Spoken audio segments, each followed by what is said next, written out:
அடுத்ததா கடகராசிக்காரர்களுக்கு இந்த தமிழ் புத்தாண்டு எப்படி இருக்கு மேம்? கடகம் பாத்தீங்கன்னா கடந்த 2.5 வருஷமா கடகம் பெருசா நல்லா இல்லை அப்படின்னு தான் சொல்லணும். கடகராசி அன்பர்கள் பட்ட பாடு அப்படின்றது சொல்லி மாடாது. நிறைய கடகம் பாத்தீங்கன்னா குடும்பத்தை இழந்தாங்க, குழந்தைங்களால நிம்மதி இழந்தாங்க, ஆரோக்கியத்தை இழந்தாங்க, செஞ்சுட்டு இருந்த வேலையை ஒரே நாள்ல வேலையை விட்டு தூக்கப்பட்டாங்க, தூக்கி எறியப்பட்டாங்க அப்படின்னு சொல்லலாம். இந்த சாம்பார்ல போட்ட கறிவேப்பிலை மாதிரி. சாம்பார்ல கறிவேப்பிலை நல்ல வாசனைக்காக போடுவாங்க, சாப்பிடும்போது தப்பால தூக்கி எறிவாங்க பாத்தீங்களா, அந்த கதை தான் அப்படின்னு சொல்லலாம்.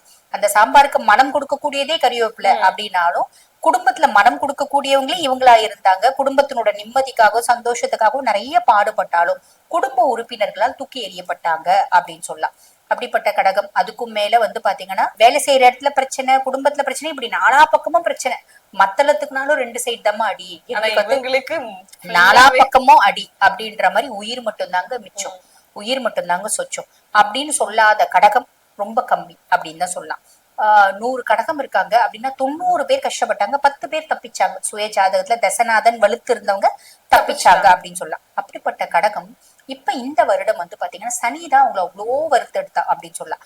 அந்த சனியினால நிறைய நல்லதை அனுபவிக்க போறாங்க அப்படின்றது உண்மை. நான் எவ்வளவுலாம் உங்ககிட்ட இருந்து போடுங்கிறேன், அதை வட்டியோட நான் கொடுக்குறேமா அப்படின்ற ஒரு மைண்ட் செட்ல சனி இருக்கான். அஷ்டமத்து சனியா இருந்தவன் இப்ப பாக்கிய சனியா இருந்து கடகராசி என்பர்களுக்கு நிறைய பாக்கியங்கள் கொடுக்க போறான். அது